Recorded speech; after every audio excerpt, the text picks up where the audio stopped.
Cool. So first of all, if you guys got a pen and paper, I want you guys to do this. It would be awesome if you could just make this a habit every single day. And so if you have this close to your bed when you get up, it doesn't matter why. Like forget the why right now. Okay. I don't need you to go, well, let me figure out how to do this. Or no, there's no how right now. There's nothing in that. All I want you to do is I want you to be able just to do this, okay? Which is start jotting down everything that comes to your brain that you just want in your life. Okay. And this could be anything. It's for you. It doesn't matter. So like something you want to own, something you would like to achieve, something you want to connect with in the world, like whatever it is, and start jotting it down. Okay. And so just for fun right now, I'll give you guys about 30 seconds. You literally should not ever spend more than 2 minutes on this because then you're overthinking this. And the whole goal is stop yourself from overthinking. So just start jotting down all the things that you would like to have in your life. And it doesn't matter who this is for you. No one's going to ask you to read it. Right. It's a private moment right here. Just write down real fast. Give you guys about 30 seconds to start writing down. Okay.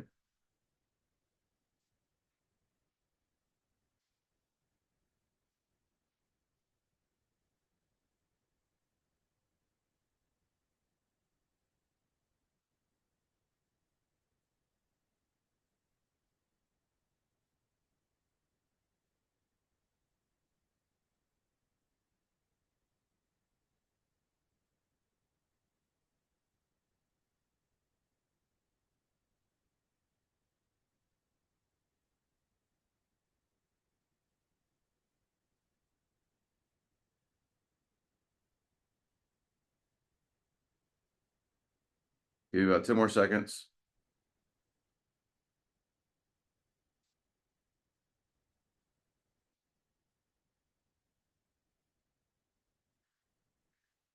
Okay. So I'm not going to ask you, to read these out loud. Now, here's what I want you to do. Just humor me on this tonight before you go to bed. Like the last thing, you put the kids to bed, you're done with business for the day.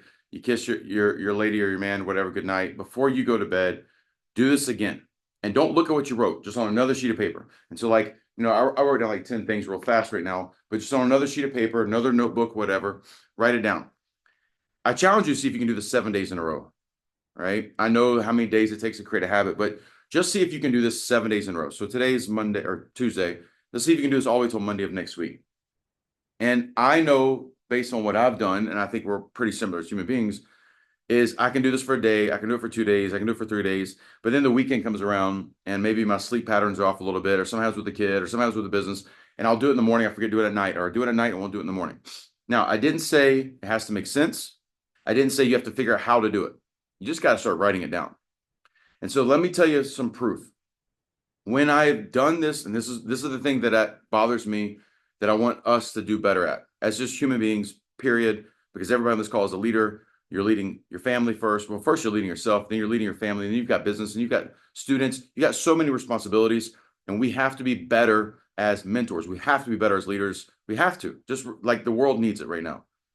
Every single time in my life, I've done this exercise. This is what ticks me off. Every single time I've done this in my life where I've been consistent, and then it's meaningful. And the reason why you do this morning and night is because stuff will fall off the list. Stuff will eventually literally just fall off the list because it's not important to you anymore. You're writing stuff down. I know I wrote stuff down here right now. It's like, in case one of you guys read it, I want you to kind of be impressed. And I'm like, I'm mad at myself for doing it. I don't know what, we're human. We do this, right? And so like the ego kicks in. Eventually that stuff falls off because you get in a habit where no one else is going to see this and it's for you. And so when you keep doing this and the things that are consistently on there, they become so important to you, whether you believe in manifesting something in your life or not, that's what happens. And so every single time in my life, I've done this, the things that were important actually happened, and they happened faster than I ever thought they were going to. And so there's so many examples. And I'll give you one context real fast. I'm in a city right now that has been very, very impactful to my family, not just Aaron, but my family. And the first time I came here was in I think 94, if I get the year right. Okay, it could be a year or two off. And I was one of the very few kids at a workshop that was several days long. And at the end of it, on the Sunday, there was a competition. And, at the time, like kids weren't really invested in this group, right? It was mostly adults, very few kids. And I say very few kids, there might have been less than 5 kids at this thing, very few kids. And so there's a competition at the end of the day, end of the event. And first year here, I won everything. I make it to the finals, and I get runner up. The next year I come back, I win everything again, make it runner up, okay, for grand championship. And so I compete as a 13-year-old, a 14-year-old, a 15-year-old, a 16-year-old. And so every year I won everything I could, and I get to the grand championship round, and I always got runner up. Very frustrating to get that close and then to fail at what was the ultimate goal for me, okay, for that event. And so when I turned 17, it was my last year to compete as a junior, and I did not want to go to the adult round not of accomplishing this. And so basically, I wrote down, I did exactly what I'm doing here. I'm 17 years old. And so New Year's resolution, the event's in July. New Year's resolution, I'm writing down my goals every single day. I'm getting up, and I changed everything of my behavior so I could become the champion I needed to be. So I said, hey, why am I not losing? Can I control judges? No, but I can't control my training. I can't control my diet. I can't control my mindset. And so from January till July, I changed what I ate. I drank only water. I changed my diet. I changed my how I train. And I would do this thing called hit training, if you guys ever heard it before. And I would go run for 20 minutes every morning. And I'm not a great runner. Don't like running so much. And I would do this. If you guys ever remember Bill Phillips back in the day, Body for Life. Okay, he owned a company called EAS. And I would listen to his audio tapes. And he had this training process that it was a 20-minute run, basically, process.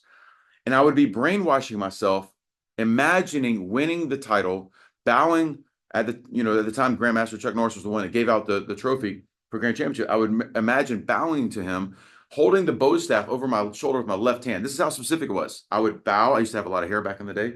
I'd hold the bow over my shoulder. I would bow with my right hand out to shake his hand. And every morning I'm running, I would program myself and writing down my goals. I've got a picture on my phone I can show you for when I'm 17 years old, when I have a lot of hair, of me holding my bow with my left hand over my right shoulder, shaking Chuck Norris's hand, winning that title. And then it was so crazy because I was like, this is the first time outside of my black belt where I had no one tell me to do anything, that I wanted something so bad. And I sought out every part of information that I needed to be successful. And then what happens, like, I learned a blueprint. All these life lessons I learned through martial arts training, all this stuff that we teach at kids, I put it into practice and it worked. And I was like, well, why am I not doing this again? And you would think that that blueprint would stick and I would just apply it for everything in life. What happened was you have some success, and sometimes that success brainwashes you a different direction. You kind of buy into your own story a little bit. And so I'm telling you guys, your opportunity cost right now, your ignorance of not doing this action step is stopping you from having everything in life because you become comfortable. So I want you guys on that same sheet of paper. I'm not going to ask you to share it. I would like you to write down what you made personal income last year. Okay, as close as you can. You don't have to put it to the pennies or the dollars, but get it pretty freaking close. Okay, and so write down what you believe that number was last year. I know mine is pretty close, not to the pennies, but pretty close. Okay, actually, I'm going to write out the full number just so it's like, okay. Everybody got that number written down? Now, I want you, right below it, write the same number down again, but add a 0 to it. Add a 0 to it. Just add a 0, 1 0. Not 2 zeros, we're not getting crazy yet. Just add a 0. Now, raise your hand. Listen to the question. This is one of those tests. Raise your hand if the number you wrote down with that 0 added to it would not massively impact your life if that was your income this year. Raise your hand if it wouldn't massively impact your life. Because I just wrote down my number and I'm like, oh, I'm going to have a lot of new friends. I'll have a lot of new friends, okay? Probably some new enemies too, but I have a lot of new friends. All right, so now I think everybody here is kind of agreeing, like that would be pretty damn good year right now, okay? Now, if you know how to do math, get pretty close, write down the difference between those two numbers. How far away are you from that number, okay? Obviously, it's fairly easy to do math, right? So you're 1/10 of the way there, basically. But let's just write that number down just so you have an idea, okay? Everybody got that number down? You just see that's called the gap. That's called the gap. Your ignorance right now, your lack of execution on the knowledge that you may have available to you, but you don't go after and seek, or you don't just keep doing the same damn things that got you there in a new light. You got the blueprint. That ignorance, that gap, that's the cost right now. And so I with the launch of a new entity into the martial arts world, I've been able to leverage some people I know in different spaces. And one of the things I just learned from someone that I talked to this past week was like when they changed a model of their business, they reviewed all the things that would exponentially grow their business. Okay. So like there's probably stuff right now you guys know. If you hire more staff, if you train your people better, if you do this, if you improve the facility, whatever, you could probably have more customers. They got to narrow down to one thing. And they calculated on this one thing that basically over a period of time, they would have a 4x return on their investment. So the investment of time and money. On the investment of time and on the investment of money, they have a 4x return. And so they say, okay, how long is that going to take for us to do this? And they say, hey, it's going to take 6 to 9 months for this to actually work at all the locations. Great. That's the one thing we're going to do. And so what they did is they did not market. They did not advertise. They did not change any of those things. They've changed one thing, and that was the singular focus. Because if you could prove that if you fix the one thing in your business right now, and the one thing I'm saying we need to fix is probably us, that you got to clear the deck from everything else. And so now the things you wrote down in your life that you want, the reason why you're not getting them is because you're not very specific every single day. And a lot of times you're chasing stuff that's not actually going to move the needle because it's not important to you. It's important to someone else. And I bet your employees are doing the same thing. And then for you guys who teach kids, why do you think this country falls in the traps that we are? Is because we have shiny object syndrome. We see something over here, we go chase it. We see something over here, chase it. I'm in a city designed right now about doing nothing but entertaining people to take their money from them. So 88,000 people a day come to this city. A day, 88,000 people come a day to the city to drop their money off that they worked hours, weeks, months, years for. You guys ever done the calculation? The last time you bought a pair of shoes, right? I know I got some shoe heads on here. You pay $300 for a pair of shoes because shoes are not cheap anymore, right? And then you're like, man, I had to work 4 hours of my day, 6 hours of my day to buy those shoes. Man, I just took my wife and kids to dinner and it was $375. All right, took them out to dinner and a show or whatever. Like you got to work 2 days for that. Like if you do the calculation, it will mess with your thinking sometimes about how you spend your money. I had a conversation last night with a guy who owns a private jet company. Okay, a private jet company, and then how many planes he owns and jets he owns and how many he sells. And I was like, and first of all, the guy lives in Kentucky, so I never thought about Kentucky being a place that I'm like, and he's second generation run this company. And he's a small proprietor, like how many jets are you selling a year? And I asked him that. He says, well, we sold 179 this year. $70 million in jets. And I was like, what's your commission? He's like, 10%. I was like, how do I got to sell some jets? Who do I sell these to? Because if you solve rich people's problems, guys, it's the same problems you solve with the poor people, but the wins are bigger. And by the way, it's a matter of just getting great at a skill set. And so when you're writing down the stuff you want in life, the reason why we don't have our business, the reason why you guys are meddling with a $2,000 profit or a $2,000 loss in your business, in your karate business, is because you forget that you got to solve their problems to get what you want. And the better you solve rich people's problems, and I'm not just talking about wealth, but influence, like you're going to get all these things faster. Because I know that everything I wrote on this list are skills I can learn, and people have these things that I need to go acquire. And the way I do it is ask questions. Speaking of which, you guys are interested in some of the stuff we're doing in the martial arts. We're going to have a meeting in about 3-4 weeks, and I'm going to document every process, and I'm going to give away the technology and the information to the world because I know people will not execute consistently. That's why they won't win. And the only thing I've ever beat people in life is I'm just willing to do it for longer than anybody else. And so here's the next thing is, how many people in here have ever heard, okay, goals you set or goals you get, but goals must be SMART goals. Everybody knows SMART goals. Who knows SMART goals? You guys know that? And the one thing about SMART goals is they have to be measurable.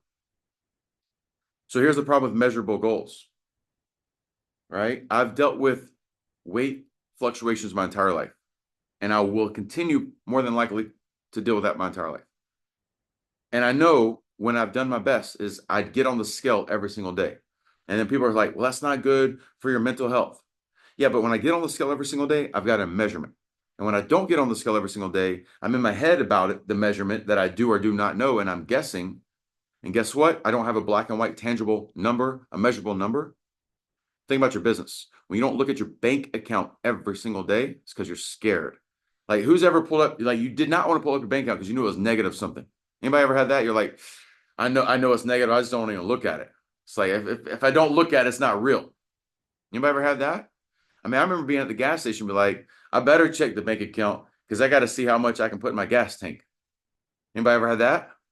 Okay. Like, guys, I've run martial arts schools my entire life. Like, I remember ordering from my vendors and be like, I know I need those 14 uniforms, but I'm gonna order 10 because I can't afford the 14. All right, maybe the 14 goes through and my card and I'm not gonna look at the bank account. Problem is, if you don't look at it, you're in your head thinking about it. And at least if you look at it, it's negative $700. You're like, well, damn, I got to go make $900 today to fix that problem, or I need to make $9,000 so I don't have the problem for a couple of weeks, and then I want to learn how to never have the problem again. So I know I'm kind of preaching a little bit, but the reality is like, if you just do this, if you just write down stuff every single day, the stuff that's important will stay there, and something about the universe starts showing itself to you. So here's the next phase. When these things show up every single day, you got to tell the world. Because when people love you, all of a sudden they'll start showing up and helping you. And so you should be telling your students, your goal, student, is get to black belt, because we do that, right? That's the first belt, not the last belt, it's the first belt. Then you should tell them what your goal is as a business, as school. Hey, our goal as a school is to be X, Y, or Z. So when you're helping them get to their black belt and you're improving their focus and their mental health and their physical fitness and their self-defense, but the ultimate goal is getting them to the black belt, because if you get there, you get all those things. And you then tell them what you want as a school or a business, or however you want to forecast that. As you help them get this, yes, they're paying you for it. They will help you go get that. And when I did this in practice, it always came true. I would tell people I was going to be the largest martial arts school, right? The most successful. Then I did that. Then I told my peers, hey, I'm going to own the most and I'm be the best. And I told my team, best product doesn't win, best known product wins. And I want to be both. I want to be best known in our industry, and I want the best product. And best product isn't the best kicker and champion. Best product are the people who forecast into the world right now where they're going, and they're going to act in the character as if the person in the future, because the only person you guys should be trying to impress is the person in the future you want to become. And so when I bought cars, because I was trying to impress karate people that run schools, and I did this intentionally because I wanted people to see, oh, Aaron's pulling up in a G-Wagon. He's a karate guy. I can have that one day. And like, then once you get this stuff, guys, as you recognize, like, really doesn't matter. And if you want to impress poor people, you can outspend them. You want to impress poor people, you outspend them. You want to impress rich people, you outwork them. And so, like, you guys are working hard, but you're not putting the smart stuff with it. And so you're just hanging out your dojo for 4 hours, piddling around, right? Not actually moving the needle forward. You don't actually write goals down. You're not intentional, and your thinking is really small, because you're like, I don't really need $1 million. Okay, no one probably needs it, but I guess what? I know that people that are good people, when they have an abundance, they're better about who they are and who they give to. And if we need, because if we rely on our government to give money out, they send it to another country. I just saw today that we've only given so much money to displaced veterans inside our country. Homeless veterans barely got any funding this year, but we sent so much money to Ukraine.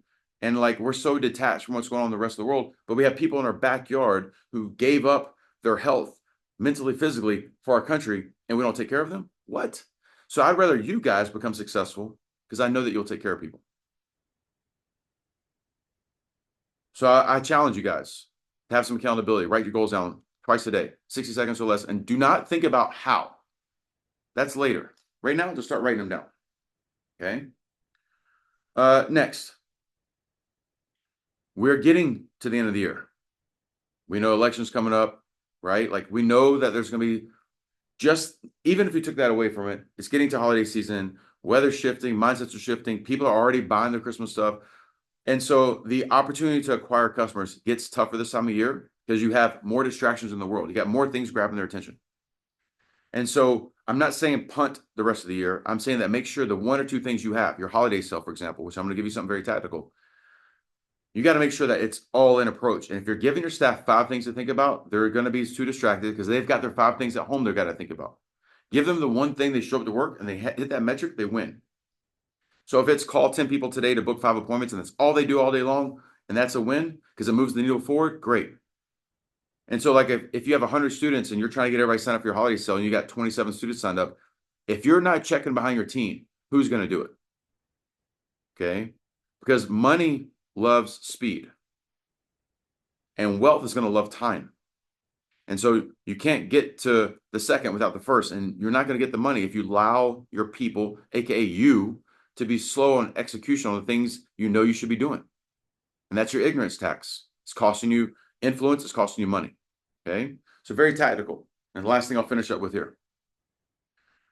If your holiday sales, let's say in 2 weeks, and you're like, man, I need to make money now, but also need to make money next month. By the way, you should be trying to make money 30 days out of the month, 31 days of the month. How many days in the month? Every day you should make money because you're paying your lease every day. You're paying your staff every day, you're paying taxes every day. And so what is something right now that I can do that grabs attention? And I can give you a couple of different ways, but I'll give you a very simple one we talked about in the past. What can I do that's such a massive, like, duh, why would I not do that? And I do these tests all day long. There's a lot of times, even with you guys, I try to send you a product to buy to test your ability to pay attention to value. Because you're either going to pay for it now or you're going to pay for it in the future. And the way you pay for it in the future is you can't afford it because you've lost opportunity and you lost money and you probably lost momentum. And so what most people do is they don't keep doing the blueprint to get them to success. Your customers are no different because people buy the same way you buy. And so if you're struggling with how you purchase because you can't make sense of something, it's because you don't recognize that momentum is one of those things you have to keep feeding. You have to keep adding to it. So what I've always done is I would take a third of my revenue from the month of winning. So when I say, hey, I target 60K, and like everybody else is like, man, if we do 25, we're good. We hit 60. And I'm like, I'm taking 20, 22, 25 of this, and I'm going to buy income in the future. And there's a lot of ways to do that. It's not just advertising. It's investing in your people. It's investing in training. And I would keep going back to the well instead of taking chips off the table. If I go downstairs and take chips off the table to come up to the room, they know I'm going to go right back down there at some point. But the problem is I've lost momentum. And so you have to be strategic on how you do this. So I would present something to your customer base that is such a crazy value, they're dumb to say no. And yet some will say no. And then you know where they stand. It's called putting someone in transition. And then what I'm going to do is for the people that purchase, and I'll give you an idea of how this works. The people that purchase, when they come back in 2 weeks for their opportunity to go through the personal shopping experience, I'm going to give them back the full value of what they purchased, not at the price they purchased. And so they're going to get a win now. We're going to get a win now, but they're going to get a massive win then, and we're going to get a massive win. So how would I do this? Pitching the idea of something, and it's got to have some value to it. So if you sell a membership-based program, let's say your membership-based higher ticket item, let's say it's a 2-year program, okay, 2-year program. And let's just keep numbers easy. Your 2-year program is $6,000, which means it's roughly $3,000 for a year and roughly $1,500 for 6 months, okay? And so I would sell something like right now as an extension, maybe your 6-month program, $1,500 value is the value of it. And you sell it within a period of time for something like $400, $500. Or maybe you sell it for the $3,000 a year, right? The extension, and you sell that for $750. And you make it where there's no pitch, guys. It's like, hey, you're already here. It's $6,000. You already know because you've bought this before. But right now you can add on to this period of time for $750 for another year. That's normally $3,000. It's got to be it can't be free. They have to put some skin in the game. And so you're hoping they recognize the value because you're doing an awesome job on the execution of the product. So what I'm going to learn is how good you're executing the product, how good your communication is. Because if they only hear from you when you ask for money, you're not communicating. By the way, your social media, your Facebook page, not your private group, are you posting every single day? Because I just started posting 4 days ago for somebody because I can do it every single day just to prove that it's not hard to do. Okay, like one of you guys on here, he's posting videos every single day. He's wearing his thing, walking, and he's all day. Like, I don't even know if he works. All he does is post stuff online. I don't even know if he has a job. So it's not, none of the stuff I'm telling you guys is hard because it's got to move forward. And so what happens is that person that bought a year program for $750 that was valued at $3,000, when they walk in my door 2 weeks from now, I'm going to say, hey, you already had a year on your program. You extended another year. You got 2 years. and you paid $750 that year, but it was worth $3,000. I'm going to give you the $3,000 today if we purchase this program, which is the ultimate package that you really want. And what we always tend to do is we try to sell people down. And the reality is like when someone has something of significance they want and it's $6,000 and they think it's a money issue, or you think it is because you're projecting because you got your money problems, you don't take them down a product because that's buyer's remorse. You take them up. Hey, that's not the right value. You don't need the $6,000 program. You need this one for $47,000. And don't think about like, well, they don't have the money. You don't need them to have the money. You need them to say yes. So right now, if there's anybody here who does not, just by show of hands, who does not have a $47,000 ticket inside your business? Like right now, if I said, I got $47,000, I want you to sell me something. Who does not have that in your business? Okay, because most martial arts schools are like, well, my most expensive thing is $4,000, $5,000, because you don't think someone's going to spend that because you're putting your problems into it. But let's think about this. How many of you guys have 20 years experience in martial arts or more? 20 years or more. Okay, half of you guys on here basically have 20 years or more. If you had to give that up today and you lost your relationships, your trainings, everything you've ever had, you probably would pay 5 million, 10 million, 5 billion. Think about this. I would know nobody on this call without my martial arts. I would not have my family. My kids would cease to exist. Like everything in my life would go away. So what's that worth? I mean, there might be a number. I could say priceless, but like if someone says, hey, Aaron, here's $4 trillion and you could run the planet, you have to give up some martial arts and your kids, we'll have a conversation. Okay. Me and God we'll go talk for a minute and see. Okay. But the reality is like, we think no one's going to pay 47. Yeah. Would you pay for, like, I'm looking at Kenneth here in Norway. Would he pay $47,000 in exchange for everything he's ever met and learned through martial arts? No, he would pay 47 billion for it, right? Like it would be crazy because of the amount of influence and people and just who are we as people. But if you don't have the product, how are you ever going to pitch it? Because you think someone's not going to pay for it because you don't believe in the value of what your staff's putting on the floor. I know when I step on the floor, I give everything I got. Just like how I coach you guys. I'm not trying to BS my way with you guys and like consult you so you keep paying me. I actually want you to have to fire me one day because you rise to the no pun intended, you rise on my level. So we go do something big together because I want to impact the world, right? I'm not trying to impact you.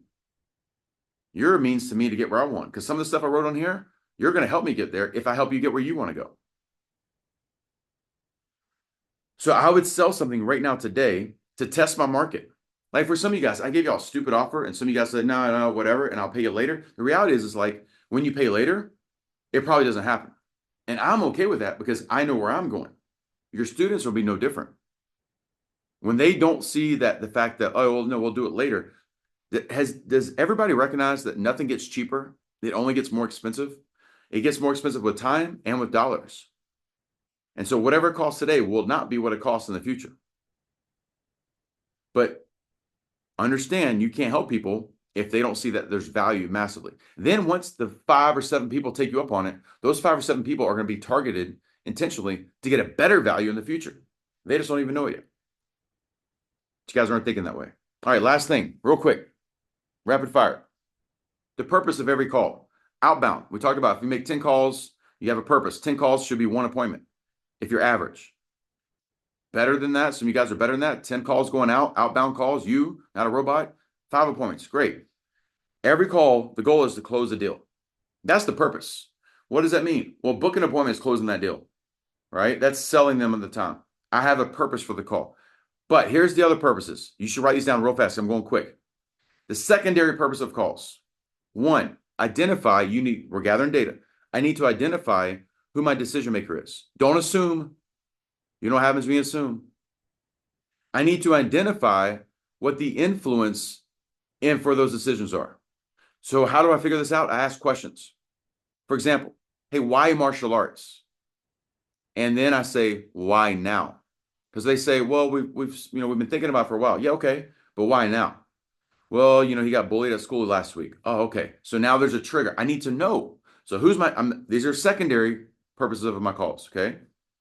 I'm determining what's needed. Okay. There's wants and needs. I'm listening to all the answers they give me and I'm documenting this. So I have data when they come in that I don't try to steer them in the wrong decision. Okay. I'm helping to create interest. When I call someone who was interested in the past, doesn't mean they're still interested in right now. I need to recreate that interest. You should be excited about your product, right? Obviously getting the appointment, right? I got to get that. That should just be part of it, known. And I do that by creating that interest. Okay. I get the correct information for my follow-up, and the follow-up starts while I'm on the call. So it'd be something like this. Hey, Crystal, I've got you set up for next Thursday at 4 o'clock. Just want to confirm that's a great time for you, right? I'm already following up after I've already booked the appointment. Okay. I get off the phone. I follow up then. It's not waiting until the day before the appointment. The next secondary opportunity is to make sure I take someone from a cold to a warm lead, because maybe you've stopped talking to these people for a while. And so I just need to get them. They're not even ready to book the appointment. I've got to have that. I want that to be there, but maybe it's not right. And I've got to get them from the cold to the warm, right? To get them back to hot. All right. And then I finish with this is add to your pipeline, always or nevers.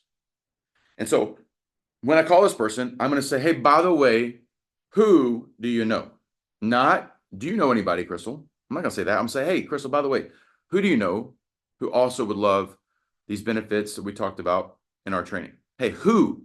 Because when you say the word who, your brain goes, well, actually, and then I'll get a name from you and I add to my pipeline. And so I can take one person to turn it to two. And then I can take those two and take it to four. But it's a always or a never. And that should be part of your policy for everything. All right. I'm going to pause here. Make sure I hit the right button this time. And then I'll give you guys time